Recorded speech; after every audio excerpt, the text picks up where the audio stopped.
ሰላም ጤና ይስጥልን የተወደዳችሁ ክቡራንና ክቡራት ተመልካቾቻችን፣ ይህ የኢትዮጵያ ኦርቶዶክስ ተዋሕዶ ቤተክርስቲያን አዲስ አበባ ሀገረ ስብከት ሚዲያ አገልግሎት ነው። እንኳን ለጌታችን ለመድኃኒታችን ለኢየሱስ ክርስቶስ በዓለ ትንሣኤ በሰላም በጤና አደረሳችሁ አደረሰን ማለት እንወዳለን። በዓሉ የሰላም የፍቅር በዓል እንዲሆንልን የእርሱ የአምላካችን ቅዱስ ፈቃድ ይሆንልን። ትንሣኤው ደርሶ ተገናኝተናል። መዋዕለ ጾሙን ያስፈጽሞን በዚህ መንገድ እንድንገናኝ የወደደ የአባቶቻችን አምላክ ስሙ የተመሰገነ ይሁን።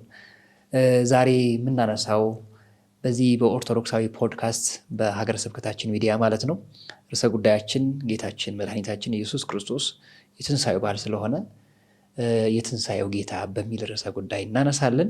ከዚህ ጉዳይ ስናነሳ ደግሞ ርዕሰ ጉዳዮቻችን፣ ሀሳቦቻችን ቤተክርስቲያናችን ዘወትር ሰላምታ የምትሰጣጣበት በተለይ በበዓለ ሃምሳ ማለት ነው የሁሌም አዋጃችን የሁሌም የምንመሰክረው እውነታችን ቤተክርስቲያን የምትመሰክረው እውነቷ ያን መነሻ በማድረግ ዛሬ እናነሳለን።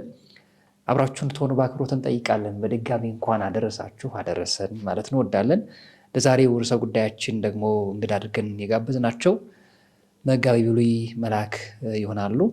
በኢትዮጵያ ኦርቶዶክስ ተዋሕዶ ቤተክርስቲያን የቅድስት ሥላሴ መንፈሳዊ ዩኒቨርሲቲ መምህር ናቸው። አብራችሁን ቆዩ። እንኳን አደረሰው፣ እንኳን ደህና መጡ።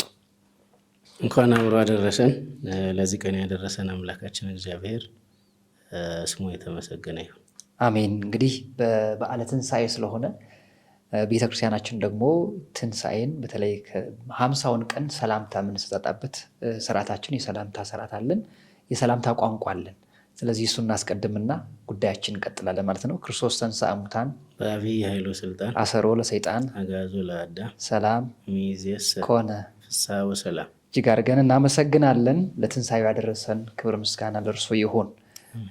ዛሬ ምናልባት የትንሣኤው ጌታ ነው ርዕሰ ጉዳያችን። በዚህ በትንሣኤው ጌታ ርዕሰ ጉዳያችን ላይ በዋናነት ትኩረት የምናደርግባቸው ቤተክርስቲያናችን በቅዱስ ያሬድ መነሻነት የምትመሰክረው እውነት አላት።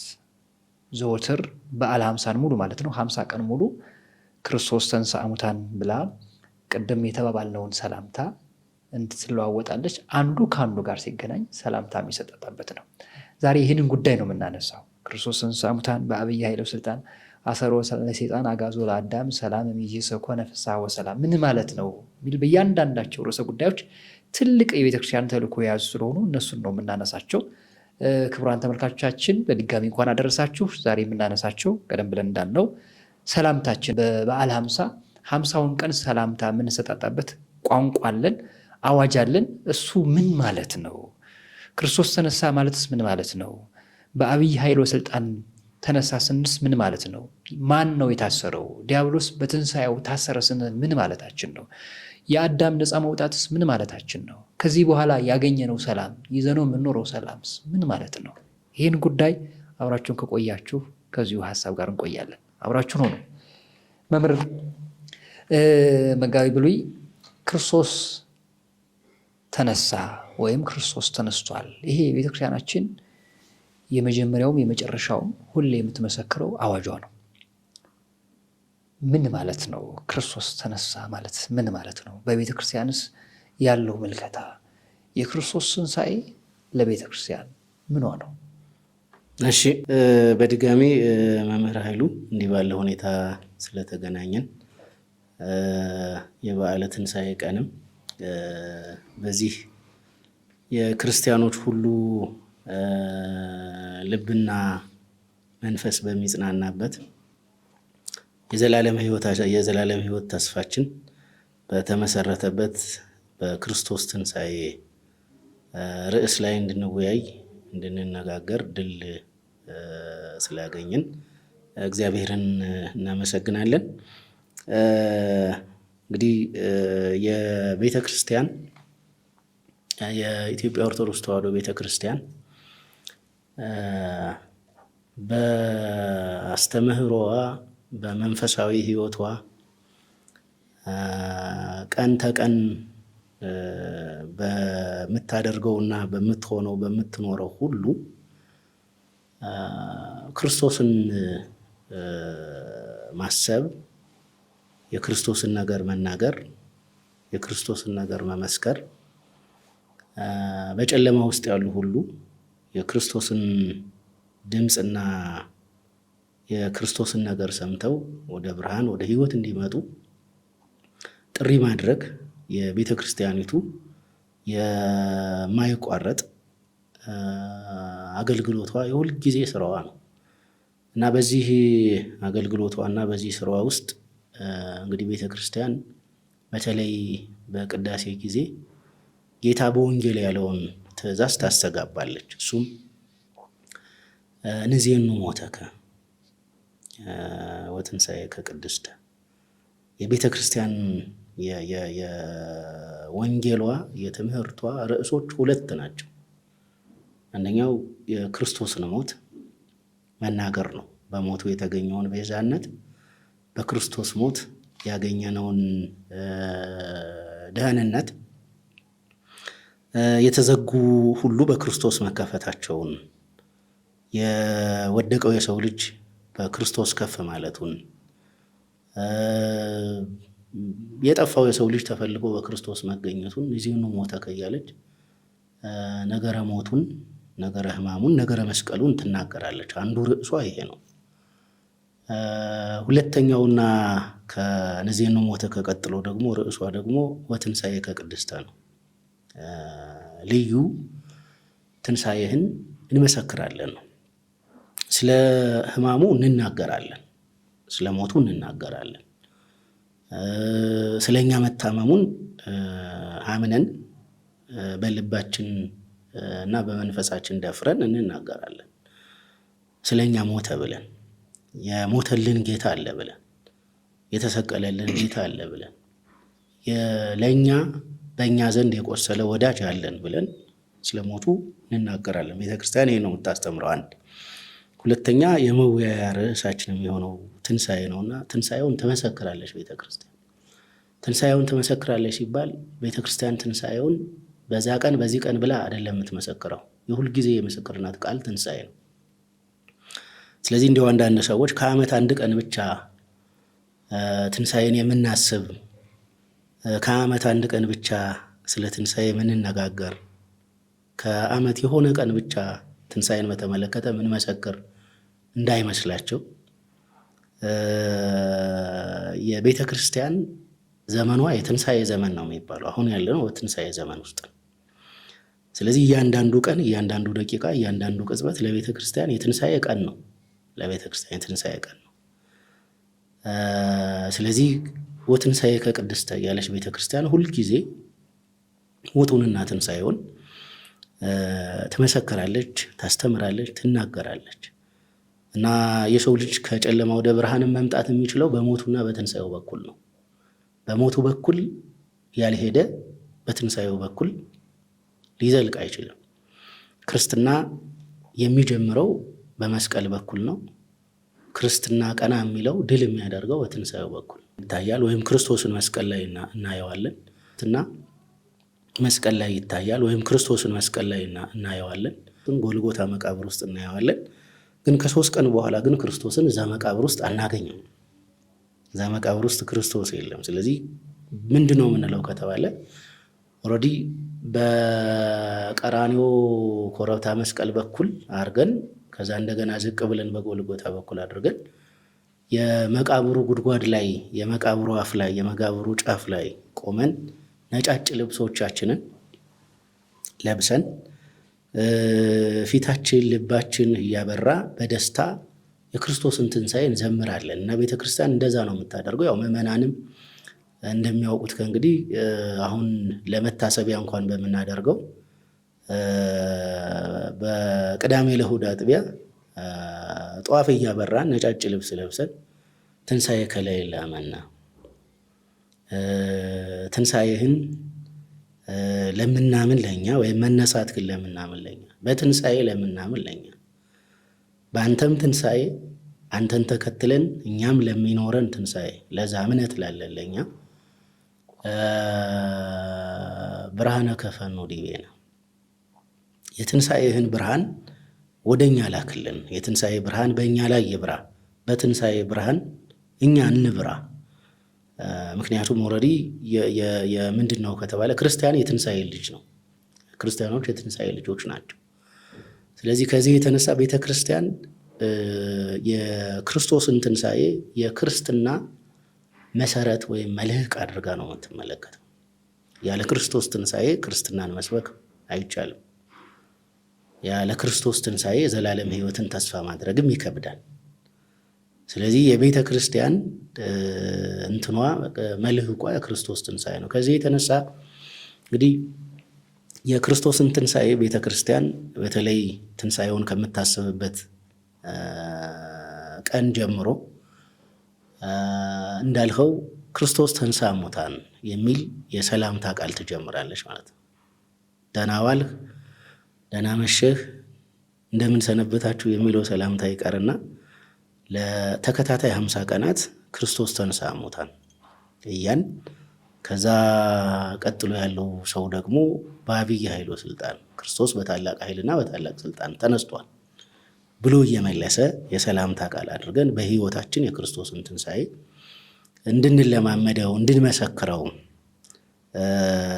የቤተ ክርስቲያን አባቶች እንደዛ ሰርተውልናል። ከዚህ ተነስተን ክርስቶስ ተንሥአ እሙታን ስንል ምን ማለት ነው ካል እንግዲህ በቀጥታ ምንም እንኳን ሁሉም ኦርቶዶክሳውያን የሚያውቁት የሚረዱት ቢሆንም እንግዲህ ክርስቶስ ከሙታን ተለይቶ ተነስቷል ነው። ይሄ መጽሐፍ ቃል ነው፣ የመጽሐፍ ቅዱስ ቃል ነው። የመጽሐፍ ቅዱስ ቃል ነው ስንል የጌታን መቃብር በማለዳ ለማየት ሽቱ ይዘው ሄደው የነበሩ ማርያም መግደላዊትን ተከትለው አብረው ወደ መቃብሩ ሄደው የነበሩ ሴቶች አሉ። ለእነዚያ ሴቶች በጌታ መቃብር አጠገብ የመቃብሩ መክደኛ ወይም በመቃብሩ ላይ ተከድኖ ተገጥሞ የነበረውን ድንጋይ አንከባለው በመቃብሩ ራስጌና በመቃብሩ ግርጌ ነጫጭ ልብስ ለብሰው እያበሩ የነበሩ መላእክት ይህንን ቃል ነግረዋቸዋል። የተሰቀለውን ክርስቶስን እንደምትፈልጉ እናውቃለን፣ ነገር ግን በዚህ የለም፣ እንደተናገረው ከሙታን ተለይቶ ተነስቷል ብለው አበሰሯቸዋል። ስለዚህ ክርስቶስ ተንሥአ እሙታን የምስራች ቃል ነው፣ የምስራች ቃል ነው። በሞት ውስጥ ላሉ፣ በውድቀት ውስጥ ላሉ፣ በሐዘን ውስጥ ላሉ፣ ተስፋ በመቁረጥ ውስጥ ላሉ ሰዎች የምስራች ቃል ነው። ስለዚህ ያንን ነው ቤተክርስቲያን ምን ያለችው ከተባለ መላእክት ከቅዱሳት ሴቶች ጋር የተለዋወጡትን የሰላምታ ቃል ነው ቤተክርስቲያን ሁላችንም በዚህ የሰላምታ ቃል ልንለዋወጥበት ይገባል። ይህንን የምስራች መናገር ይገባናል። ከክርስቶስ ትንሣኤ የሚበልጥ አብይ ወይም ታላቅ በዓል የለም። ስለዚህ የክርስቶስን ትንሣኤ ታላቁን በዓል በዚህ የምስራች መግለጥ ይገባናል ብለው ክርስቶስ ተንሥአ እሙታን የሚለውን የሰላምታ ቃል አዘጋጅተውልናል። እኛም በዚህ የሰላምታ ቃል እንለዋወጣለን እንደሚታወቀውና ከሙታን ተለይቶ ክርስቶስ ተነሳ። እንግዲህ መሰረታዊው ነገር እዚህ ላይ መነሳት አለበት። የቤተ ክርስቲያንም ትምህርት መታሰብ ያለበት እዚህ ላይ ነው። ቤተ ክርስቲያን እንደሚታወቀው 5 መሰረታዊያን ወይም አዕማድ የምንላቸው ምስጢራት አሏት። ከነዛ ከ5ቱ አዕማድ ምስጢራት መካከል አንዱ ምስጢረ ትንሣኤ ሙታን ነው። ምስጢረ ትንሣኤ ሙታንን ያለ ክርስቶስ ትንሣኤ ምስጢር ማለትም ማመንም አይቻልም። ስለዚህ ከ5ቱ የምስጢር አዕማዳት መካከል ምስጢረ ትንሣኤ ሙታንን ቤተ ክርስቲያን ምን ትላለች ካል ታምናለች። እና ወንሴፎ ትንሣኤ ሙታን የሙታንን ትንሣኤ ተስፋ እናደርጋለን ብለው አባቶች ያሉትን ቃል ቤተ ክርስቲያን ስትመሰክር ትኖራለች። ወሕይወተ ዘይመጽእ የሚመጣውንም የዘላለም ሕይወት ተስፋ እናደርጋለን፣ በተስፋ እንጠብቃለን፣ በእምነት እንጠብቃለን፣ በመንፈስ ሆነን እንጠብቃለን እያለች ቤተ ክርስቲያን ይህንን ትናገራለችና ስለዚህ የክርስቶስን ትንሣኤ መሰረት ያደረገ ነው ምስጢረ ትንሣኤ ሙታን እና ክርስቶስ ከሙታን ተለይቶ ተነስቷል ስንል የክርስቶስን ከሙታን ተለይቶ መነሳት ቅዱሳት መጻሕፍት ሁሉም ቦታ ላይ መስከረውልናል። እንግዲህ ሁሉም ቦታ ላይ የክርስቶስን ከሙታን መነሳት መስክረውልናል ስንል ምንድን ነው እያልን ያለ ነው? እንግዲህ ጌታችን መድኃኒታችን ኢየሱስ ክርስቶስ ወደዚህ ዓለም ወይም ወደ ምድር የመጣበትን ነገር አብዛኛው ክርስቲያን ይረዳዋል ብዬ አስባለሁ። እንግዲህ ክርስቶስ ወደዚህ ምድር የመጣበት ዋናው ዓላማ የወደቀውን ለማንሳት የጠፋውን ፈልጎ ለማግኘት ነው እና በሰማይና በምድር በሰውና በመላእክት መካከል በእግዚአብሔርና በሰው መካከል የነበረውን የጥል ግድግዳ መናድ ነው። ሰውን ወደ ቀደመ ክብሩ መመለስ ነው። የሰው ልጅ ከእግዚአብሔር ተቀብሎት የነበረውን ጸጋ በጠላቱ በዲያብሎስ ማታለል ምክንያት አጥቶት ስለነበረ ያንን ጸጋ መልሶ ለሰው ልጅ መስጠት ነው። የሰው ልጅ ተራቁቶ ስለነበረ ለሰው ልጅ የጸጋ ልብስ ሊያለብስ ነው የመጣ። የሰው ልጅ በመርገመ ስጋም በመርገመ ነፍስም በሞተ ስጋም በሞተ ነፍስም ተይዞና ተሸንፎ ስለነበረ ኦልሬዲ በሰው ልጅ ላይ የነበረውን ቀንበር የእርግማን ቀንበር የሞት ኃይል ለመሻር ነው የመጣ። ስለዚህ መጣ። ለዚህ መጀመሪያ በሞቱ ለሞት ደምሰሶ ሆነ። ሞትን በራሱ ሞት ድል አደረገ። ሞትን በራሱ ሞት ድል አደረገ ስንል ግን ምንድን ነው ከተባለ መሞት በራሱ የድል መጨረሻ አይደለም። የድል መጨረሻ አይደለም። ስለዚህ በሞቱ ለሞት ደምሰሶ ስንል ምን ማለት ነው ከተባለ ኦልሬዲ የሞተው ክርስቶስ በመቃብር አልቀረም እያለ ነው። የሞተው ክርስቶስ በሶስተኛው ቀን ተነስቷል እያለ ነው። ክርስቶስ ስለኛ ተሰቅሏል። ክርስቶስ ሞቷል ብለን ስንመሰክር በነገራችን ላይ ሀፍረት አይሰማን። አማናዊ ስለሆነ እውነት ስለሆነ ትርጉም ያለው ስለሆነ ሀፍረት አይሰማን። የክርስቶስ ሞት መሸነፍ አይደለም። ስለዚህ ክርስቶስ ሞተ። ከዛ በኋላ የሞተው ክርስቶስ በሶስተኛው ቀን ተነሳ። ስለዚህ ክርስቶስ ከሙታን ተለይቶ ተነስቷል ስንል ስለ ልዩ ነገር እየተናገርን ነው ማለት ነው። ስለ ልዩ ምስጢር ስለ ሁላችን እየተናገርን ነው ማለት ነው። እና ክርስቶስ ከሙታን ተለይቶ ተነሳ ስንል ኦልሬዲ ክርስቶስ ከሙታን ተለይቶ ተነሳ ብለን ሞትን ድል አደረገ፣ ሞትን አሸነፈ እንላለን። አንዳንድ ጊዜ ሞት የሚለው ቃል በተደጋጋሚ ስለሚባል ለሰዎች ትርጉም ላይሰጥ ይችላል። ሞት የሚለው ቃል ትርጉም ላይሰጥ ይችላል። ብዙ ጊዜ ሞት ትርጉም የሚሰጠን የምንወደው የምናውቀው ሰው ሲሞት ነው ትርጉም የሚሰጠን እንጂ የሞት ኃይሉ ምን ያህል እንደሆነ ላንረዳ እንችላለን። ሞት ምን ያህል ተስፋችንን እንደሚያጨልም ሕይወታችንን በጥልቅ ጨለማ ውስጥ እንደሚጥል ተስፋ እንደሚያስቆርጥ ምን ያህል ሞት ከአቅማችን በላይ እንደሆነ መቋቋም እንዳልቻልን መድኃኒት ፈልገን እንዳጣንለት ምናምን ብዙ ሰው ኦልሬዲ ስለለመደው እንትን ላይል ይችላል። በቃ የሆነ ጊዜ ቆይቼ እሄዳለሁ ሊል ይችላል። አሁን ክርስቶስ ተነስቷል ስንል ይሄ ተስፋችንን ያጨለመውን ሞትን አሸንፎልናል እና የብርሃን ተስፋ ሰጥቶናል እያልን እየተናገርን ነው ማለት ነው። የብርሃን ተስፋ ሰጥቶናል። በቃ ከአቅማችን በላይ ነው ያልነውን ሞትን ከአቅማችን በታች ከእግራችን በታች ከጉልበታችን በታች አድርጎልናል። በቃ የሰው ልጅ መጨረሻው መቃብር አጠገብ ነው ብለን እናስብ የነበርን ሰዎችን ነው ከመቃብር በኋላ የዘላለም ሕይወት አለ። ስለዚህ ይሄ አሁን ወደ መቃብር የምንሸኘው ወንድማችን ይነሳል፣ የኔም ሥጋ የሆነ ቀን ይነሳል፣ እኔም ልክ እንደ ክርስቶስ የሆነ ቀን በሕያው ማንነት እታያለሁ እገለጣለሁ ብለን ተስፋ እንድናደርግ ምን ብሎናል ከተባለ ትርጉም ሰጥቶናል፣ ምስጢር ገልጦልናል ማለት። ስለዚህ ክርስቶስ ከሙታን መካከል ተለይቶ ተነስቷል ስንል እንትኑ እንዲቀላል ነገር አይደለም ለማለት ፈልጌ። በነገራችን ላይ በቤተ ክርስቲያን እንግዲህ ቅዱስ አትናቴዎስ በኩረ በዓላት የሚለው ትንሣኤ ነው። የበዓላት ሁሉ በኩር ይላል፣ ያከራክራል በሊቃውንቱ ዘንድ። ይሄ የትኛው ነው የበዓል በኩር የትኛው ነው?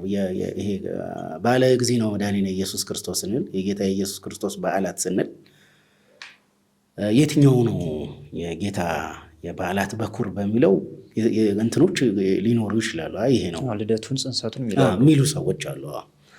እንግዲህ አሁን ከጥንተ በዓላትና ከበኩረ በዓላት አንጻር ነገሮቹ መታየት ስላለባቸው ግን ቅዱስ አትናቴዎስ ግን በኩረ በዓላት የሚለው ትንሣኤን ነው። ምክንያቱም ኑ ናይብያ ኑ ናክብራ እያለ ለሰንበተ ክርስቲያን ይላል። ሰንበተ ክርስቲያን ማለት የጌታ ትንሣኤ ማለት ነው፣ ሌላ ትርጉም አይደለም። ሰንበተ ክርስቲያን ሲባል የክርስቲያን ሰንበት የምንለው የጌታ ትንሣኤ ነው። እውነት ነው። ወንጌላዊ ዮሐንስ ባለራእዩ ዮሐንስ በመንፈስ ነበርኩ ብሎ ያለው ይሄ ቀን ነው ሰንበተ ክርስቲያን የተባለ።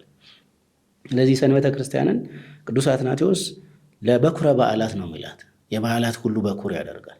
ምክንያቱም የምንድን ነው ከተባለ ያለ ክርስቶስ ትንሣኤ ጽንሰቱ፣ ያለ ክርስቶስ ትንሣኤ ልደቱ፣ ያለ ክርስቶስ ትንሣኤ ጥምቀቱን ካየ ነው ምን ይሆናል ከተባለ ቅዱስ አትናቴዎስ ካለው ትርጉም እንትን ልንል እንችላለን። ስለዚህ ኦልሬዲ ምንድነው ከተባለ ትንሣኤ ባይኖር ኖሮ እንደው ትንሣኤ ባይኖር ኖሮ እንዲህ ብሎ ዝም ብሎ አእምሯችን እንዲያስብ ብንጀምር ትንሣኤ ባይኖር ኖሮ ኦልሬዲ ክርስትና የሚባል እምነት ሊኖር አይችልም። ክርስቶስ ባይነሳ ኖሮ ክርስቶስ የሚል ስም አናውቅም። ነገር ግን ኦልሬዲ ክርስቶስ ማን ነው ካልን ደግሞ ክርስቶስ የእግዚአብሔር ልጅ ነው።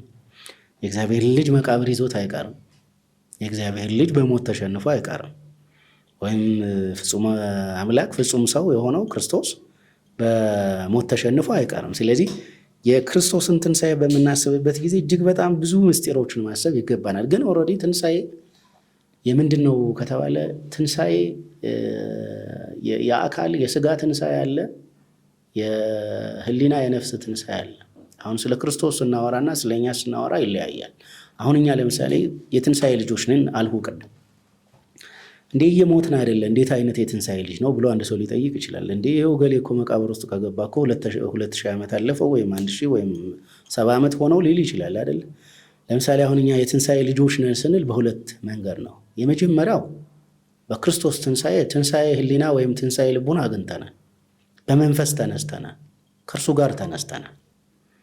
አካላችን ከእርሱ ጋር ተነስቷል። የእኛ ማንነት ከእርሱ ጋር ተነስቷል። አንድ ሁለተኛ የትንሣኤ ልጆች ነን ስንል ክርስቶስ ከ3 ቀን በኋላ መግነዝ ፍቱልኝ፣ መቃብር ክፈቱልኝ ሳይል ሞትን ድል አድርጎ መቃብርንም አሸንፎ እንደተነሳ ሁሉ እኛ ጌታችን መድኃኒታችን ኢየሱስ ክርስቶስ የትንሣኤው ጌታ ተመልሶ ሲመጣ ምን እንላለን ነው? እንነሳለን። ስለዚህ በሚበሰብስ አካል እንዘራለን፣ በማይበሰብስ አካል እንነሳለን። በሚሞት አካል ወደ መቃብር ወደ መሬት እንሄዳለን፣ በማይሞት አካል እንነሳለን። በአሮጌ ማንነት እንዘራለን፣ እንበተናለን፣ መቃብር ውስጥ ጭቃ ውስጥ እንገባለን። ከዛ በኋላ በአዲስ አካል ለዘላለም በሚኖር አካል እንነሳለን። ስለዚህ የትንሣኤ የክርስቶስ ተነሳ ብለን እንዲሁ ዝም ብሎ እንደው ይሄ ዶሮ ለማረድ በግ ለማረድ ስጋ ለመብላት ምናምን ብቻ ሳይሆን እኔ ክርስቲያኖች ይሄ ያስፈልጋል አያስፈልግም እያልሁ አይደለም። አቅም እንደቻለው እያንዳንዱ ሰው በክርስቶስ ትንሣኤ አቅሙ በክርስቶስ ትንሣኤ አይደለም በየትኛውም ቀን አቅሙ እንደቻለ ማድረግ ይችላል። ግን ለቤተ ክርስቲያን ትልቅ ትርጉም እንዲኖረው የምትፈልገው ግን ምንድን ነው ከተባለ ኦልሬዲ የተነሳውን ክርስቶስን ከሙታን ተለይቶ የተነሳውን ክርስቶስን የትንሣኤውን ምስጢር መረዳትና ማወቅ ላይ የበለጠ ክርስቲያኖቹ ትኩረት ቢያደርጉ ቢረዱት መልካም ይሆናል።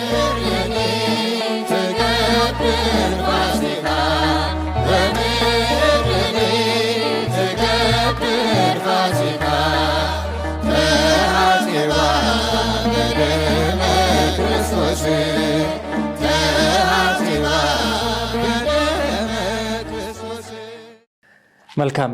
ያው እንግዲህ ክርስቶስ ተነሳ ስንል እንዳሉት ነው። የስብከታችንም ከንቱ ነው ያለ ክርስቶስ ትንሣኤ።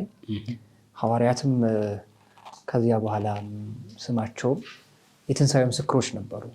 ትንሣኤውን መስበክ ስለሆነ ቤተክርስቲያን አዋጃችንም መልእክቷም ተልኳም ይህን ስለሆነ እንደተባለው ነው። ምናልባት በዚሁ ጉዳይ ላይ ስናነሳ የክርስቶስ ትንሣኤ ቅዱስ ያሬድም ሊቃውንቱም የክርስቶስ ትንሣኤ በታላቅ ኃይልና ስልጣን ነው። ምን ማለት ነው? የክርስቶስ ትንሣኤ በታላቅ ኃይልና ስልጣን ሲባል በአብይ ኃይሎ ስልጣን ማለታችን ነው በግዕዝ ቋንቋ። ምን ማለት ነው? የክርስቶስ ትንሣኤና ሌሎቹም ማለት ከሞት መነሳት አዲስ ላይሆን ይችላል። በብሉይ ኪዳንም የተነሱ አሉ። እነ የኤልሳ መቃብር ምን ያክል ታምር ሲሰራ እንደነበር እናውቃለን። በኋላም ራሱ ክርስቶስ አልዓዛር እንዳስነሳው፣ በኋላም በትንሣኤው በስቅለቱም ሰዓት ላይም መቃብራት ሲከፈቱ ብዙ ሙታን እንደተነሱ ተዘዋውሮም እንደሰበኩ አዋልድ መጻሕፍት ይናገራሉ። ቅዱስ ጳውሎስም ይናገራል። ምን ማለታችን ነው? በአብይ ኃይሎ ስልጣን ነው ትንሣኤው እያልን ነው። ከሌሎቹ ሞተው ከተነሱ ሰዎች አካላትስ አኳያስ ልዩነቱ ምንድን ነው? የክርስቶስ ትንሣኤ እንግዲህ ክርስቶስ ተንሥአ እሙታን ካልን በኋላ ከዛ ክርስቶስ ከሙታን የተነሳው በአብይ ኃይሎ ስልጣን በታላቅ ኃይልና ስልጣን ነው ብለን መሰከር። እንግዲህ አሁን ይሄ የሰላምታችን ቃል ቅድም እንዳልኩት የምስራችና የምስክርነት ቃል ነው። በቤተ ክርስቲያን የምስራችም ነው የምስክርነት ቃልም ነው። እየመሰከርን ነው። ክርስቶስ ተነስቷል ብለን የምስራች እያለ ነው።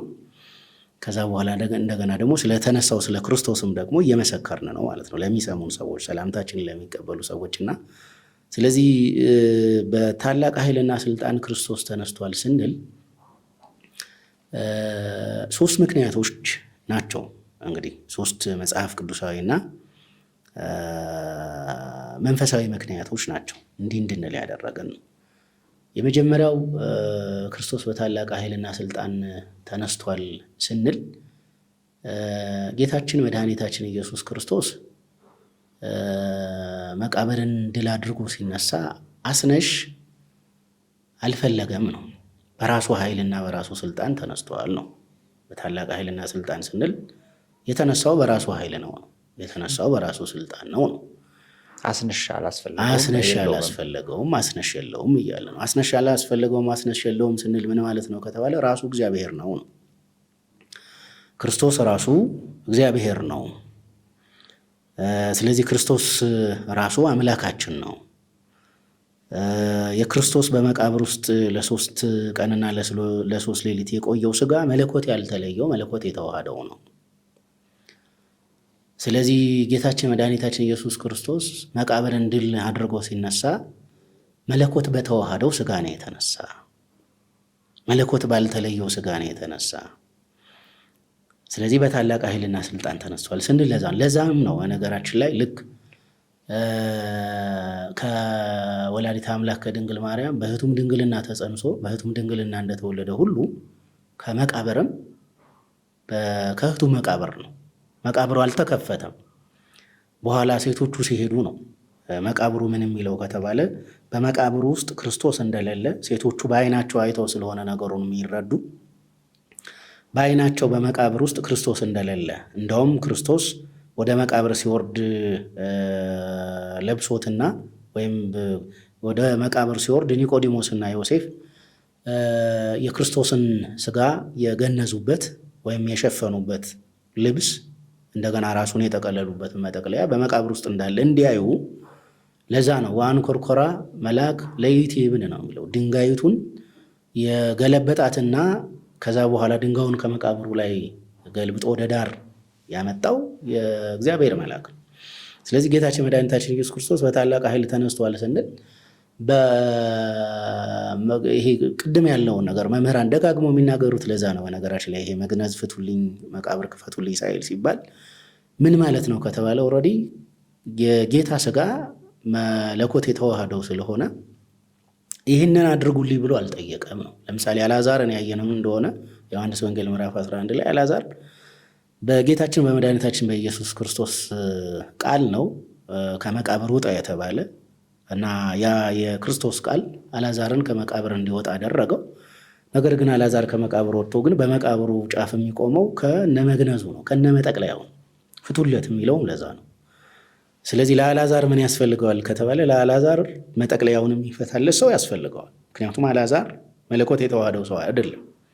ጌታችን መድኃኒታችን ኢየሱስ ክርስቶስ ግን ፍጹም አምላክ ፍጹም ሰው ነው። ስለዚህ ፍጹም አምላክ ፍጹም ሰው ነው። በነገራችን ላይ ሞቱንም ትንሣኤውንም ልዩ የሚያደርገው ለዚህም ነው። እኛ እኮ በመስቀል ላይ ሰው ብቻ ሞት አይደለም የምንለው፣ መለኮት በስጋ ሞተ ነው የምንለው። በመስቀል ላይ መለኮት በስጋ ሞተ ነው የምንለው። ለዛ ነው በነገራችን ላይ ልዩም የሚያደርገው በእምነትም እንድንቀበለው የሚያደርገን ለዛ እኮ መለኮት በስጋ ሞተ እንላለን። መለኮት በስጋ ወደ መቃብር ወረደ ብለን እንናገራለን፣ መሰክራለን። መለኮት በስጋ 3 ቀን 3 ሌሊት በመቃብር ቆየ እንላለን። ከዛ ይኸው መለኮት የተዋህደው ስጋ ደግሞ መግነዙ ይፈታልኝ፣ ድንጋዩ ይንከባለልኝ፣ እገሌ ይርዳኝ፣ ረዳት ይላክልኝ ሳይል እንደ አልዓዛር እገሌ ፍታለት የሚል ድምፅ ሳይሰማ በራሱ ኃይልና ስልጣን ተነስቷል። ስለዚህ የመጀመሪያው አስነሽ አይሻም፣ አስነሽ አይፈልግም ነው። ከዚህ የተነሳ እንግዲህ አንዳንድ ሰዎች በነገራችን ላይ በኋላ መጽሐፍ ቅዱስ ለምሳሌ አብ አንሶ መንፈስ ቅዱስ አንሶ የሚሉ እናገኛለን። እግዚአብሔር አስነሳው የሚል እናገኛለን። ቅዱስ ጴጥሮስም እንደዛ ነው። ቅዱስ ጴጥሮስ እንደዛ ብሎ መጽሐፍ እንደዛ ይላል። በነገራችን ላይ ይሄ እግዚአብሔር አስነሳው ይላል። ከዛ በኋላ ደግሞ በመንፈስ ቅዱስ ኃይል ተነሳ ይላል። አሁን በመንፈስ ቅዱስ ኃይል የተነሳ እግዚአብሔር አስነሳው ሲል እነዚህ ነገሮች እኛን የማያደናግሩን መጀመሪያ ላይ ምን እናውቃለን ካል መጀመሪያ ላይ አብ ማን እንደሆነ ወልድም ማን እንደሆነ መንፈስ ቅዱስም ማን እንደሆነ እናውቃለን። የአብን ማንነት ለማያውቅ እንዲህ አይነት የመጽሐፍ ቃል በሚያገኝ ጊዜ ይሳሳታል፣ ይደናገራል፣ ግራ ይገባዋል። ስለዚህ አብ አባት ነው፣ የወልድ የባህሪ አባቱ ነው። ወልድ ደግሞ ወይም ኢየሱስ ክርስቶስ የአብ የባህሪ ልጁ ነው። መንፈስ ቅዱስ ደግሞ ከአብ የሰረጸ ነው። በሌላ አነጋገር የአብና የወልድ የባህሪ ሕይወት እያልን ጭምር እንጠራለን፣ እንዲህ እንመሰክራለን። ስለዚህ አሁን አብ አንሶ ወይም እግዚአብሔር አነሳው ሲል ብናገኝ ምንድን ነው ካል በስልጣን አንድ መሆናቸው ነው ይነግረን። ምክንያቱም ስጋ መለኮት የተዋህደው ስጋ ነው የተነሳ ብለናል። ስለዚህ በስልጣን አንድ መሆናቸውን ለመናገር ነው መጻሕፍት እንደዚህ የሚሉት እንጂ በአብ በወልድና በመንፈስ ቅዱስ መካከል የምናምነው የምንመሰክረው የአካል የስም ልዩነት አለ ብለን እናምናለን። አብ በአካሉ የተለየ ነው፣ በስሙም እንደዚሁ የተለየ ነው። ወልድ በአካሉ የተለየ ነው፣ በስሙም እንደዚሁ የተለየ ነው። መንፈስ ቅዱስም በአካሉ እንዲሁ የተለየ ነው፣ በስሙ እንደዚሁ የተለየ ነው። በስልጣን ግን በህልውና ግን በመለኮታዊ ማንነትና በአምላካዊ ማንነት ግን አሐቲ ነው የምንለው ማለት ነው። አንዲት ብለን ነው የምናምነው። አንዲት ስልጣን ለሶስቱ አካላት አንዲት ስልጣን ብለን ነው የምናምነው። ስለዚህ እንዲህ አይነት ነገሮች ሲያጋጥሙን ከዚህ ከምስጢረ ሥላሴ ተነስተን ነው ምስጢረ ሥጋዌን መረዳት ያለ። ለዛ ነው በነገራችን ላይ በቤተ ክርስቲያን ምስጢረ ሥጋዌን ያልተማረ ማነው ምስጢረ ሥላሴን ያልተማረ ሰው ምስጢረ ሥጋዌን ልማር ቢል ይከብደዋል። ምስጢረ ሥጋዌን በደንብ ያልተረዳ ሰው ምስጢረ ጥምቀት ላይ ሲመጣ ግራ ይጋባል። ምስጢራቱ ራሱ አደራደራቸውን ካየናቸው፣ ቅደም ተከተላቸውን ካየናቸው ለሚማርም ለሚያስተምርም ለሚሰማም ለሚናገርም ሰው እንዲቀሉ ተደርገው መስመራቸውን ጠብቀው ነው የተቀመጡ እና በአብይ ኃይሎ ስልጣን ስንል ማለት ነው። እንግዲህ በአብይ ኃይሎ ስልጣን ስንል በነገራችን ላይ አንደኛ በታላቅ ኃይልና ስልጣን ነው የተነሳ ብለናል። ስለዚህ በራሱ ስልጣን ተነሳ። ሁለተኛ በታላቅ ኃይልና ስልጣን ተነሳ ስንል መቃብርና የሞት ጉልበት ቀላል አለ። ከመጀመሪያው አዳም ጀምሮ ሰዎችን እየቆጠርን ብንመጣ ሁሉም በመቃብር ውስጥ ነው ያሉ። ሁሉም በመቃብር ውስጥ አሉ። ዳዊትን ያህል ታላቅ ንጉሥ በመቃብር ውስጥ ነው። ቅዱስ ጴጥሮስም እንደዚያ ነው ያሉ። የምትፈቅዱልኝ ከሆነ ስለ አባታችን ስለ ዳዊት መቃብር ልነግራችሁ እችላለሁ፣ መንፈስ ቅዱስ በወረደ ቀን። ስለዚህ ዳዊትን ያህል ንጉሥ፣ ሰሎሞንን ያህል ጠቢብ በመቃብር ውስጥ ነው እና በታላቅ ኃይልና ስልጣን ተነስቷል ሲባል ይህንን የሞትንና የመቃብርን መውጊያና ጉልበት ሰብሯል። የሞትና የመቃብር ጉልበት ቅድም እንዳልሁት ቀላል አለመሆኑን የምንረዳው ወደኋላ ተመልሰን ነገሮችን ስናስብ ነው ቀላል አለመሆኑን የምንረዳው። ስለዚህ ሁለተኛው በታላቅ ኃይልና ስልጣን ተነስቷል ስንል የሞትን ጉልበትና ኃይል ሰብሮ ተነስቷል። ሞት ይይዘው ዘንድ አልቻለም፣ መቃብር ይይዘው ዘንድ አልቻለም የሚለውን ነው የምናሳየው። ምክንያቱም ኦልሬዲ ምንድን ነው ከተባለ የምድር መለኮት የተዋሃደውን ስጋ ከ3 ቀን በላይ ማቆየት አትችልም። ያም 3 ቀን የቆየበት ራሱ ምንድን ነው ከተባለ 3 ቀን የቆየበት ራሱ ኦልሬዲ የአይሁድን የተሳሳተ የትንሣኤ አረዳድ ምን ለማለት ነው ቃል የትንሣኤ አረዳዳቸውን ለማስተካከል ነው። ክርስቶስ 3 ቀን የቆየ ወከመ ነበረ ዮናስ 3 ቀን በመቃብር ውስጥ ማነው በአሳ ነባሪ ሆድ ውስጥ እንደቆየ ብሎ ሲያስተምር ስለነበረ ትንቢትም እንደዛ ያመለክት ስለነበረ ስለዚህ ጌታ ለ3 ቀን በመቃብር የቆየበት ሐሳቡ ራሱ ሌላ ስለሆነ ስለዚህ የሞትና የመቃብርን ኃይልና ጉልበት ማሸነፉ ሶስተኛው የጌታን ትንሣኤ በታላቅ ኃይልና ስልጣን የምንለው በምን ምክንያት ነው ከተባለ ሌሎች ቅድም መምህር አንተም እንዳነሳው ከሙታን የተነሱ ሰዎችን እናውቃለን፣ ተነስተው ነበር። መጽሐፍ በነቢዩ በኤልያስ ዘመን አንድ የሞተ ሕፃን እንደተነሳ እሱም ዮናስ እንደሆነ ቤተክርስቲያን ትምህርት ይገለጣል። በኤልሳ ዘመን 2 ሙታን እንደተነሱ መጽሐፍ ይመሰክራል። ሐዲስ ኪዳን ላይ ራሱ ጌታችን መድኃኒታችን ኢየሱስ ክርስቶስ ደገኛውንና ታላቁን የራሱን ትንሣኤ ከማድረጉ አስቀድሞ በጣም ብዙ የሙታን ትንሣኤ ሆኗል እናስታውሳለን። በመጽሐፍ ውስጥ ተለይተው የተጻፉ በተለይ 3ቱ ይታወቃሉ። አልዓዛር ጌታችን መድኃኒታችን ኢየሱስ ክርስቶስ ከመሞቱና ከመቀበሩ የተወሰነ ጊዜ ነው እንትን የሚለው። የአልዓዛር ከመቃብር መነሳት ትኩስ ነው የነበረው። ክርስቶስ በመስቀል ላይ መነጋገሪያ ነው የነበረው። እንዴት ከሞተ ጋር ብዙ ልዩነት አልነበረው፣ ብዙ የቀን ርዝመት አልነበረው። መነጋገሪያ ነው የነበረው እና አልዓዛር ነበረ እና እነዚህን ሰዎች ሁሉ ብናያቸው ግን ምን ብለዋል ከተባለ እነዚህን ሰዎች ሁሉ ብናያቸው ከተነሱ ከሆነ ዘመን ከሆነ ወቅት በኋላ ተመልሰው ሞተዋል። አሁንም ሬሳቸው በመቃብር ነው ያለው። አሁንም አካላቸው በመቃብር ውስጥ ነው ያለው። ጌታ ግን ተነሳ። የተነሳውን የትንሣኤ ጌታ ክርስቶስን ዳግመኛ ሞት አይዘውም። ትንሣኤው ምንድን ነው ከተባለ ለአንዴና ለዘላለም። ስለዚህ በአብይ ኃይሎ ስልጣን ስንል ኦልሬዲ ምንድን ነው ከተባለ ዳግመኛ ሞት ላይዘው ክርስቶስ በታላቅ ኃይልና ስልጣን ተነስቷል። አልዓዛር ተነስቶ ነበረ፣ ሞተ። ሌሎችም የተነሱ ሰዎች ሞቱ። እንዳልከው ጌታ በመስቀል ላይ በነበረበት ጊዜ እኮ እርሱ ወደ ሞት እየሄደ ከመቃብሩ ስር እኮ በጣም ብዙ ሙታን ተነሱ። እርሱ ወደ መቃብር እየሄደ ከመቃብር በጣም ብዙ ሙታን ተነስተዋል። ሐዋርያው ቅዱስ ጳውሎስ አንዳንዶች በሕይወት እስከ ዛሬ ድረስ ምስክሮች ሆነዋል ወደ ከተሞች ገብተው እንዳስተማሩ ብሎ እንዳለው ማለት ነው። እና የክርስቶስ ወደ ሞት ወደ መቃብር እየሄደ ሙታን ከመስቀሉ ስር እኮ ተነስተዋል። በጣም ብዙ ሙታን ተነስተዋል። እና የጌታችን የመድኃኒታችን የኢየሱስ ክርስቶስ ትንሣኤ በታላቅ ኃይልና ስልጣን ነው ስንል ግን እነዛ ሙታን ተመልሰዋል፣ አንቀላፍተዋል፣ የክርስቶስን መምጣት ይጠይቃሉ። የትንሣኤው ጌታ ተነሱ የሚል የምስራች ይዞ እስኪመጣ ድረስ ይጠብቃሉ። እሱ ግን ኦልሬዲ አሁን በአብ ቀኝ ነው ያለው።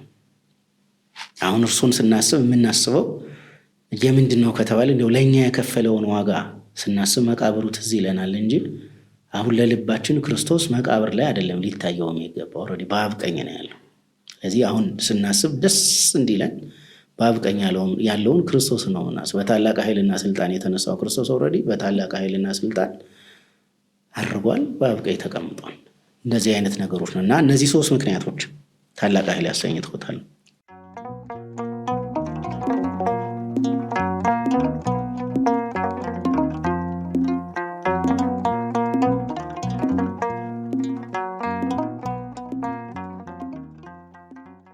ክቡራንና ክቡራት ተመልካቾቻችን ኦርቶዶክስ ፖድካስትን እየተከታተላችሁ ትገኛላችሁ። እንኳን ለብርሃነ ትንሣኤው በሰላም በጤና ደረሳችሁ አደረሰን። ጉዳያችን የትንሣኤው ጌታ በሚል ርዕሰ ጉዳይ ከመምህራችን ከመጋቢ ብሉይ መላክ ጋር አብረን ጉዳዮችን እያነሳን ቆይታ እያደረግን እንገኛለን። አብራችሁን ስላላችሁ ግን እጅግ አድርገን እናመሰግናለን። ቆይታችን ይቀጥላል። አብራችሁን ሆኖ መጋቢ ብሉይ ያነሳነው ስለ ክርስቶስ መነሳት፣ ክርስቶስ የተነሳበት ደግሞ በአብይ ኃይል ወስልጣን በታላቅ ኃይልና ስልጣን እንደሆነ ተናግረናል። ቤተክርስቲያን የምትመሰክረው ይሄ ስለሆነ ምንነቱን አስረድተዋል። በቀጣይ ስለ ሰይጣን መታሰር ነው።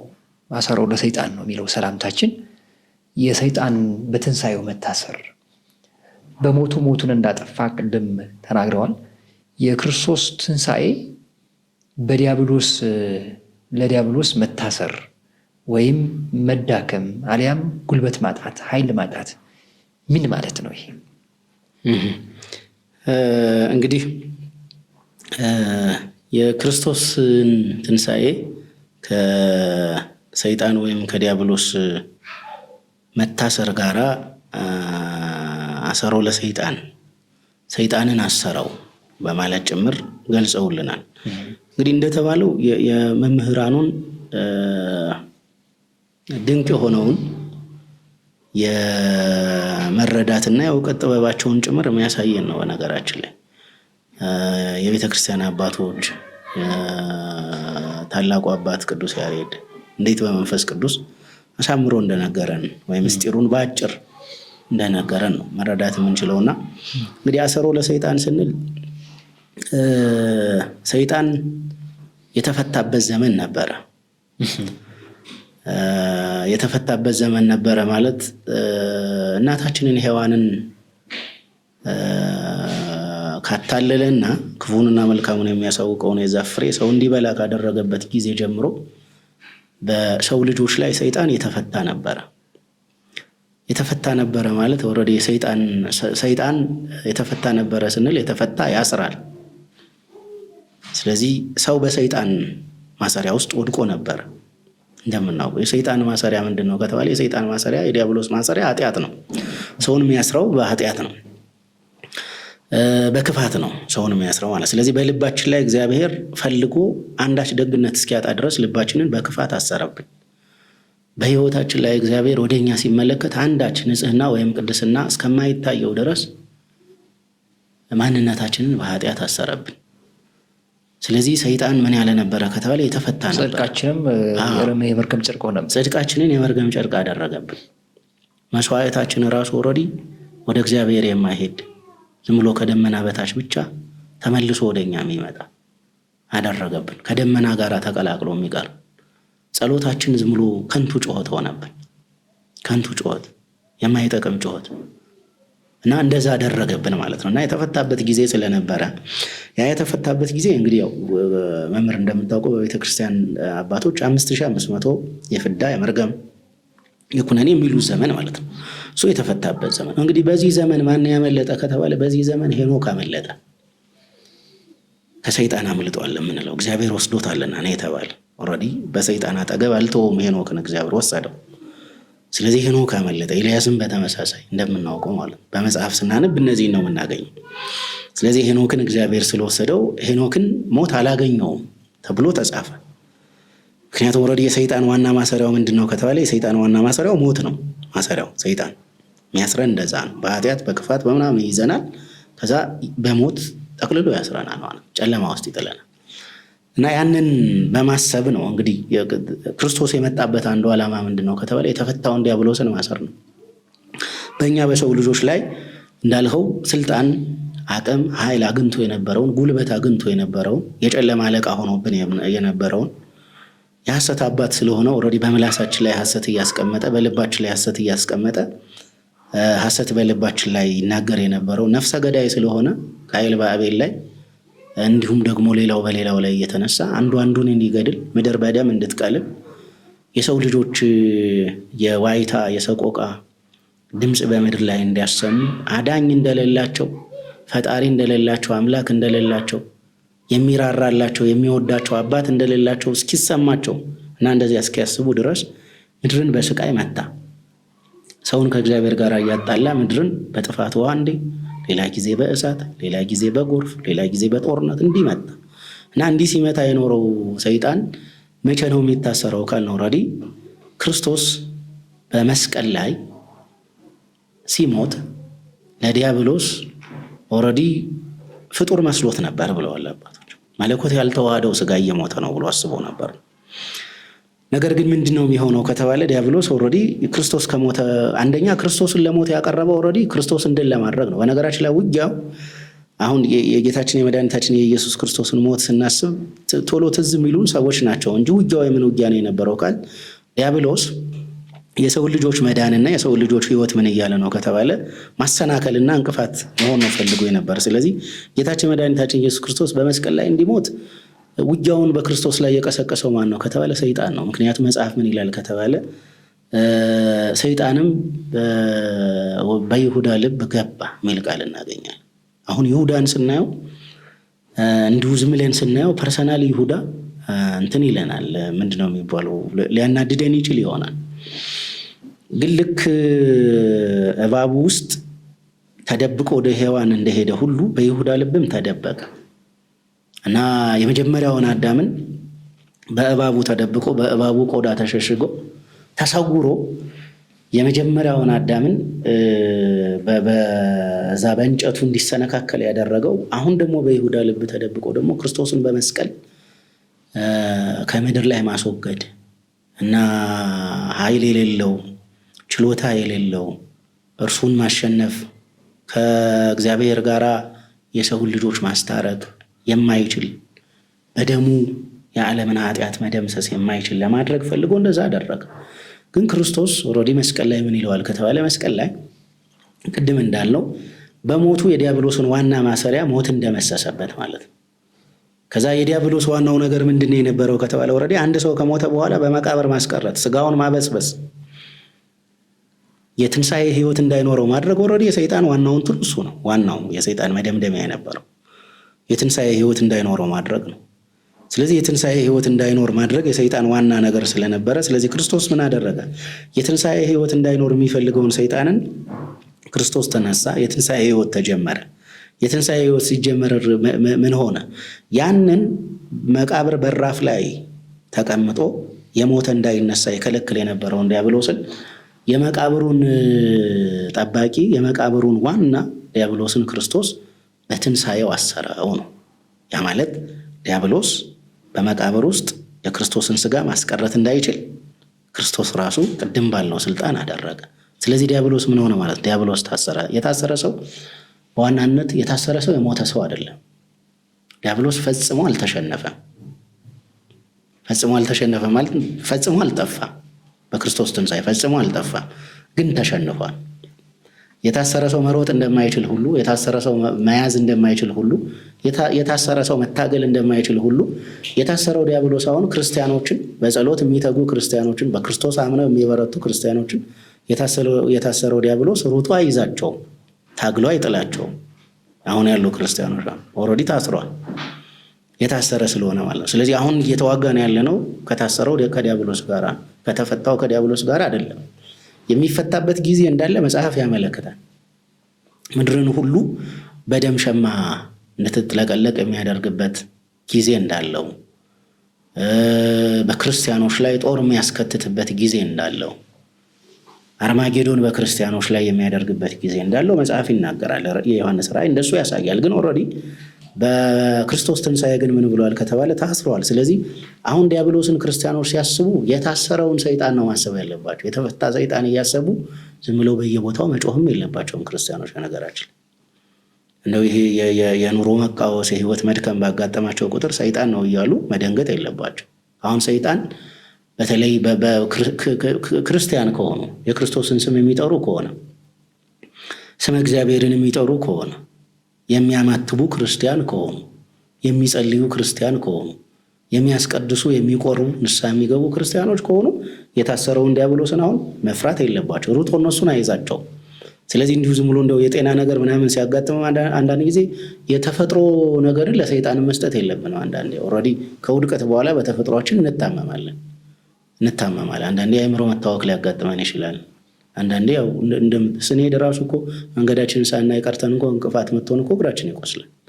እና እነዛን ሁሉ ነገሮች ለሰይጣን መስጠት የለባቸውም። ስለዚህ ሰይጣን ታሰረ ስንል ግን ኦልሬዲ የክርስቶስ የትንሣኤ ሕይወት ሰይጣንን ያሰረ ነው። ሰይጣንን አቅሙን ምክንያቱም የሰይጣን አቅሙ ቅድም እንዳልኩት ነው። ስጋን በመቃብር ነፍስን ደግሞ በሲኦል ጨለማ ማኖር ነው የነበረው። 5500 ዘመን ይሄ ተሳክቶለታል፣ አድርጓል። ነገር ግን ከ5500 ዘመን በኋላ ከዓመተ ፍዳ በኋላ ግን ዓመተ ምሕረት የሚጀምረው በክርስቶስ ስለሆነ ስለዚህ አሁን በዓመተ ምሕረት ግን ምን አይደለም ከተባለ በዓመተ ምሕረት የሲኦልን በር መጠበቅ አልቻለም።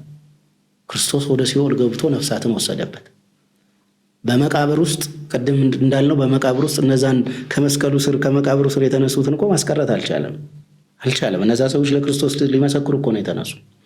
ይህ በመስቀል ላይ የሞተው እኛ ከመቃብር እንድንነሳ ያደረገን ነው።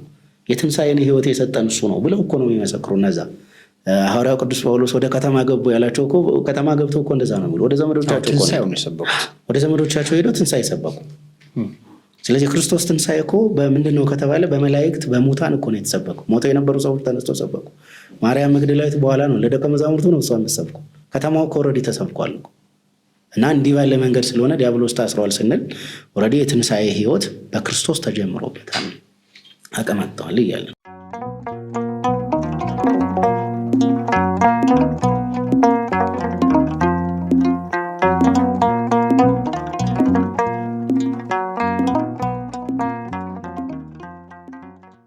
የክርስቶስ ትንሣኤ ዲያብሎስን ጉልበት ማሳጣት፣ ማሰር፣ በታሰረው አንዳንዴ ነው ለተቃራኒ ሰይጣን ተቃራኒ ስለሆነ ለእሱ የሰጠነው ቦታ የገዘፈ አይመስለውትም መምህር? እኔ ብዙ ጊዜ እንደዛ ላለሁኝ ማለት በክርስቶስ እና በሰይጣን መካከል ንጽጽር አይሰራም። በእኛ ቤተክርስቲያን እንደዛ አይሰራም። ግን እንዲሁ ዝም ብለን ካየነው ግን ኦልሬዲ የምንድን ነው ከተባለ እኔ አሁን የእያንዳንዱን ሰው አእምሮ ሰይጣን የተቆጣጠረው እስከሚመስል ድረስ ትንሿንም ትልቋንም ጉዳይ ከሰይጣን ጋር ያገናኛታል። እና ለሰይጣን የሰጠነው በተለይ ክርስቲያን ሆኖ በብርሃን እየተመላለሰ የትንሣኤ ሕይወት እየኖረ ስመ ክርስቶስን እየጠራ ቤተ ክርስቲያን እየሄደ እየቀደሰ እያስቀደሰ በቃ በእያንዳንዱ ነገር የምንድነው ይሄ ስናንጠለጥል ወይም ስንሰቅል ልብሳችን በአግባቡ ሳንሰቅልም ቀርተን ልብስ ሲወድቅ ሰይጣን ጣለብን ካል እያስተዋል መሄድም አቅቶን እንቅፋት ሲመታን ሰይጣን ምናምን ካል ኦልሬዲ ሰይጣን ምን ያገኛል? ቦታ ያገኛል፣ ይፈልገዋል። እንደዚህ አይነቱን ነገር እኮ ቦታ ስፍራ እንሰጠዋለን። ከዛ የሆነ ቀን ላይ የመንፈስ ቅዱስ ጥበቃ ሲርቀን፣ የሆነ ቀን ላይ የእግዚአብሔር ረድኤት በሆነ ኃጢአት ምክንያት የእግዚአብሔር ረድኤት ትንሽ ከኛ ፈቀቅ ሲል ያን ቀን ኃይለኛ ጥቃት ይፈጽምብናል። ኃይለኛ ጥቃት እንዳንነሳ አድርጎ ይጥለናል። እና ልክ ነው ለሰይጣን በዚህ ምድር ላይ የተሰጠው ቦታ እጅግ በጣም አሁን ይሄ እኮ እንደው በጣም በማያምኑ ወይም እንደው መጽሐፍ ቅዱስ በማያነቡ ሰዎች ዘንድ ምናምን ቢሆን እኮ ጥሩ ነበር እኮ። ይበልጥ ለሰይጣን ቦታ የሚሰጠው እኮ እውነቱን ለመናገር እኮ መጽሐፍ ቅዱስ እናነባለን በሚሉ ሰዎች ዘንድ እኮ። አሁን እንደው መምህር ዝም ለአንዳንድ ነገሮችን ታዝብ። የወንጌል ሊሰብኩ ሰዎች ቆመው ወንጌል ሳይሆን ሰይጣንን ሰብከው ይወርዳሉ። ክርስቶስን ሳይሆን ሰይጣንን አስተምረው ይወርዳሉ። ያ ምንድን ነው? ምክንያቱም ወንጌል ምንድን ነው ከተባለ ወንጌል ኦልሬዲ ክርስቶስ ተነስቷል። የዘላለም ሕይወት በክርስቶስ ሆኗል። ቅድም ያልነው ይሄ ጽድቃችን የመርገም ጨርቅ ሆኖ ነበር። አሁን ግን ኦልሬዲ ጽድቃችን የጽድቅ ልብስ ሆኗል። የጽድቅ ልብስ ሆኗል። መርገመ ሥጋ መርገመ ነፍስ ተሽሯል። ጠላታችን ዲያብሎስ ታስሯል። ይህንን ነው እኮ አሁን የሰላምታ የሚመሰክረው። እንደዛ እኮ ነው። እንዲህ እንድናምን እኮ ነው አባቶቻችን እኮ የነገሩን እኮ እንደዛ እኮ ነው። በታላቅ ኃይልና ስልጣን ክርስቶስ ስለተነሳ አሁን ታላቅና ኃይል ስልጣን ያለው ክርስቶስ አምላካችሁ ሆኗል። ስለዚህ ታላቅ ኃይል ዲያብሎስ ታላቅ ኃይል የለውም፣ ታላቅ ስልጣን የለውም ዲያብሎስ። የመለኮትን ያህል ታላቅ ስልጣን ሊኖረው የክርስቶስን ያህል ታላቅ ስልጣን ሊኖረው አይችልም። እና ብዙ ጊዜ ሰዎች እንደተባለው በተለያየ መንገድ እንትን እላለሁ እረዳለሁኝ። አንዳንድ ሰዎች ወረዲ የምንድን ነው ከተባለ ሰዎችን የበለጠ ወደ ክርስቶስ እንዲጠጉ ለማድረግ እንደው ስለ ሰይጣን ብንነግራቸው ይፈራሉ፣ ይደነግጣሉ ብለው ሊሆን ይችላል። ነገር ግን የእኛ ስብከት ግን ክርስቶስን እንዲወዱ ነው መስበክ ያለብን። የሞተላቸውን ክርስቶስን ትኩር ብለው እንዲመለከቱት፣ ክርስቶስን እንዲወዱት፣ የወደዳቸውን ጌታ መውደድ እንዲችሉ ነው መስበክ ያለብን። ከዛ በኋላ ኦልሬዲ ስለ ሰይጣን ከሆነ ኦልሬዲ በክርስቶስ የተወደደ ሰው የሰይጣን ወዳጅ ሊሆን አይችልም። ክርስቶስን የሚወድ ሰው ቤቱን ለሰይጣን ሊያከራይ አይችልም። እና ልክ ነው።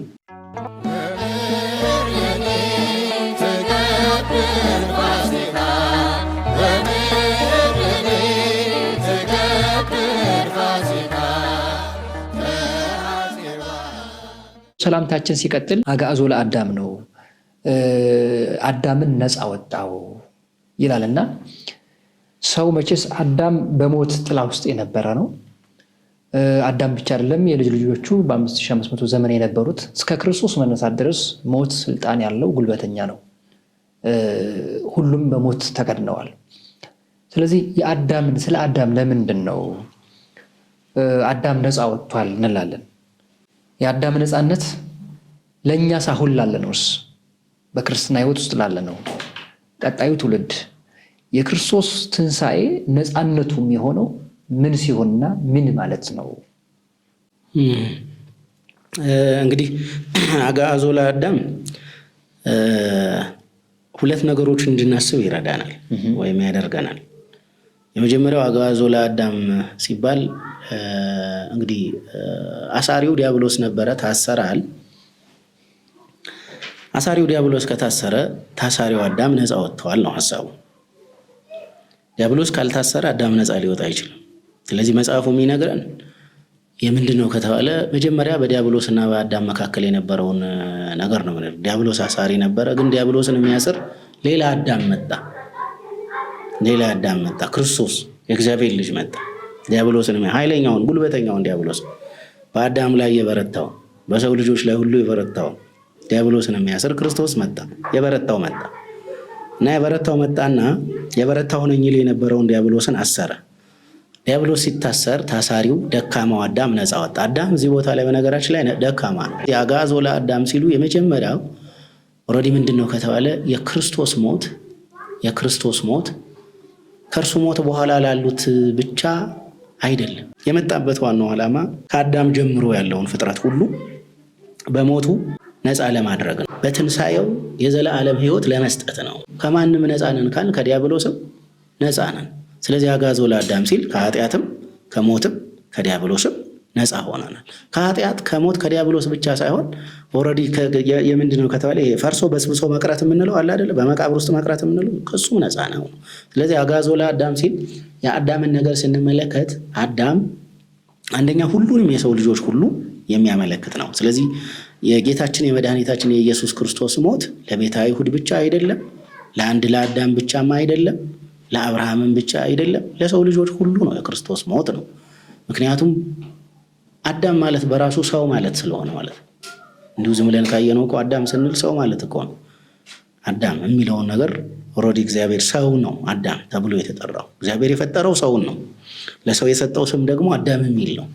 ስለዚህ አዳም ስንል ምን ማለታችን ነው ከተባለ ሰው ማለታችን ነው። ክርስቶስ ለማን ሞተ ብንባል ለምሳሌ አሁን የምንመልሰው ለሰው ነው የምንለው። ለሰው ስንል ምን ማለታችን ነው ከተባለ ኦልሬዲ ክርስቶስ ገሌ ለሚባል ጎሳ አልሞተም። ለክርስቶስ ከአብርሃም ቤት እንደሚወለድ ነው እንጂ ትንቢት የተነገረው አብርሃምን ብቻ ነፃ ለማውጣት ክርስቶስ እንደሚመጣ እንደሚሞት ትንቢት አልተነገረም። የተነገረው በአብርሃም ቤት በዘርህ ተብሎ ነው የተነገረው። እንደውም በዘርህ ደግሞ የምድር አሕዛብ ይባረካሉ የሚል ነው የተነገረው። ስለዚህ አጋዞ ለአዳም ስንል ዞሮ ዞሮ አዳም ሰውን ሁሉ የሚያሳይ አድርገን የምንወስደው ነው።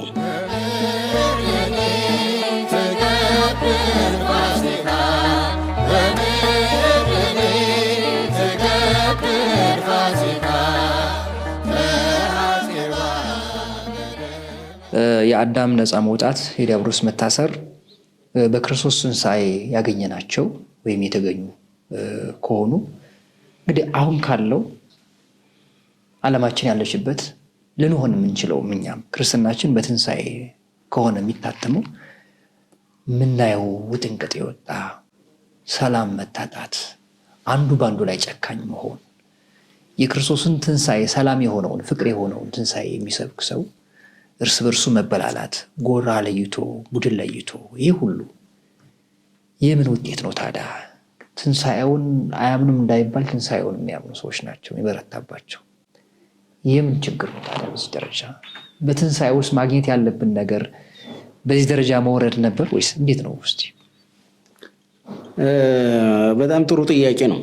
በእርግጥም እንግዲህ የሰው ልጅ በክርስቶስ ትንሣኤ የሚያምን የሰው ልጅ እጅግ በጣም ረጃጅም የጸሎት መርሃ ግብሮችን የሚያከናውን የሰው ልጅ፣ ትልልቅ አብያተ መቅደሶችን የሰራ የሰው ልጅ፣ እጅግ በጣም ብዙ መንፈሳዊ የሚመስሉ ነገሮችን የሚያከናውነው የሰው ልጅ እንደተባለው አሁን በሚያሳዝንና በሚያስደነግጥ ውጥንቅጥ ውስጥ ግራ መጋባት ውስጥ ነው ያለው የሰው ልጅ። አጠቃላይ ዓለም አሁን ግራ መጋባት ውስጥ ነው ያለው። እንግዲህ ምንድን ነው ሰውን ወደዚህ ግራ መጋባት የወሰደው ምናምን ካል ለእኔ የመጀመሪያው ብዬ የማስበው በነገራችን ላይ እዚህ ላይ የምንድን ነው ከተባለ የክርስቶስን ትንሣኤ ማመን ሲባል አንዳንድ ጊዜ ምንድን ነው ከተባለ በአእምሯችን ትንሣኤውን ስንቀበለውና በልባችን ትንሣኤውን ስንቀበለው የሚለያይ ይመስለኛል። አሁን ብዙ ሰው በአእምሮ የፋሲካ ቀን የትንሣኤ ቀን መቼ እንደሆነ ያውቃል፣ ውስጡ ግን ትንሣኤ የለም። እና እኔ የምንድን ነው ከተባለ ውስጣችን ትንሣኤ የሚፈለገው ውስጣችን ነው። በነገራችን ትንሣኤ ቅድም እንዳልኩት ነው። የክርስቶስን ትንሣኤ በልባችን ላይ ምን እንድንለው ነው ከተባለ በልባችን ላይ የክርስቶስን ትንሣኤ እንድናከብረው፣ ልባችን በክርስቶስ የትንሣኤ ብርሃን እንዲበራ እና እኔ አሁን አንዱ ችግር ብዬ የማስበው ያ ነው። ሰው በአእምሮ ብዙ ነገር ያውቃል። በነገራችን በጣም ብዙ ነገር ያውቃል የሰው ልጅ በአእምሮ ሲባል ኦልሬዲ የእውቀት ክፍል በሚባለው እንትኑ በኩል ሰው በጣም ብዙ ነገር ያውቃል። ከኦሪት ዘፍጥረት ጀምሮ እስከ ዮሐንስ ራእይ መጨረሻ ድረስ እንደ ውዳሴ ማርያም ምዕራፍ አድል ቢባል ምዕራፍ ያድላል። በቀዳሚ ገብረ እግዚአብሔር ሰማይ ወምድረ ብሎ ጀምሮ የዮሐንስ ራእይ ማራናታ እስከሚለው ቃል ድረስ በቃሉ ሊወጣልን ይችላል። ግን ያ ሰው ምን አይደለም ከተባለ ያ ሰው አእምሮ ንቁ ነው፣ ልቡ ግን በጣም ያንቀላፋ ነው። መንፈሳዊነት ደግሞ በብዛት በዚህ በአንቀላፋው በልባችን በኩል ነው የሚሰራው እና እኔ አንዱ የትንሣኤ ልቦና መታጣት ነው ብዬ ነው የማስበው። ልባችን አልተነሳም። በነገራችን ላይ ልባችን አልተነሳም። ልቡ የተነሳ ሰው ቅድም እንዳልኩት ነው፣ ከውስጡ የሚፈልቅ ብርሃን አለው። አሁን የብዙዎቻችን ልብ በጨለማ የተያዘ ነው። አንተን በጥላቻ የተያዘ ነው። በዘረኝነት የተወጋ ነው። በቂምና በበቀል የተወጋ ነው። ሰውን በማሰናከልና ለሰው እንቅፋት በመፍጠር በጣም የተያዘ ነው። ለዛ ነው የማይበላው እንጀራ ላይ አመድ በመነስነስ እንደዛ ነው። ያ ማለት አንተ 20 ዓመት የሰራኸውን ቤት በ20 ደቂቃ በማፍረስ ደስ የሚሰኝ ማለት ነው። 20 ዓመት የለፋበት የደም እንባ አልቅሰህ ያገኘኸውን ስራ በአንድ ቁራጭ ወረቀት አንተን አባሮ ደስ የሚሰኝ እንደዛ አይነት ነገር። ያ ምንድነው ካልገኝ ኦልሬዲ ያ ሰውዬ ቅድም እንዳልኩት ራሱን ክርስቲያን ነኝ ብሎ ሊጠራ ይችላል እንጂ ክርስቶስ ክርስቲያን ነህ ብሎ ስለመጥራቱ ማናውቅም። ያንን ሰውዬ ያ ሰውዬ ክርስቶስን እንዲህ ይላለው ሰብካለው። አንዳንድ ጊዜ በነገራችን ላይ እንደው ምዕመኑ አካባቢ ላይ ጥሩ ልብ ያላቸው በጣም ብዙ ሰዎች አሉ። ምዕመኑ አካባቢ ላይ በጣም ጥሩ ልብ አላቸው። አንዳንዴ እንደው የምንድነው ሲሳሳቱ እንኳን ፈሪሃ እግዚአብሔር የማይለያቸው ሰዎች አሉ። ወይም ይሄ የስህተት እንጂ የድፍረት ኃጢአት የሌላቸው አሉ። ምዕመናን አካባቢ ትንሽ ከምዕመናን ከፍ እያለ ሲሄድ ግን የስህተት ኃጢአት እኮ አይደለም ያለ የድፍረት ኃጢአት ጭምር ነው ያለው። እና ያ የድፍረት ኃጢአት ከምን ይመጣል? ያ የድፍረት ኃጢአት ኦልሬዲ ቅድም እንዳልኩት ነው። ይሄ ልብ ባዶ ሲሆን፣ ልብ በጨለማ ሲያዝ። ስለዚህ አሁን ያለንበት ዓለም ወይም አሁን ያለንበት ጊዜ እውነቱን ለመናገር ከሀገራችንም አንጻር ከቤተ ክርስቲያናችንም አንጻር ከግል ሕይወታችንም አንጻር ቢታይ የትንሣኤ ልቦና ውድቀት አጋጥሞናል ብዬ እኔ በግሌ ያስባለሁ።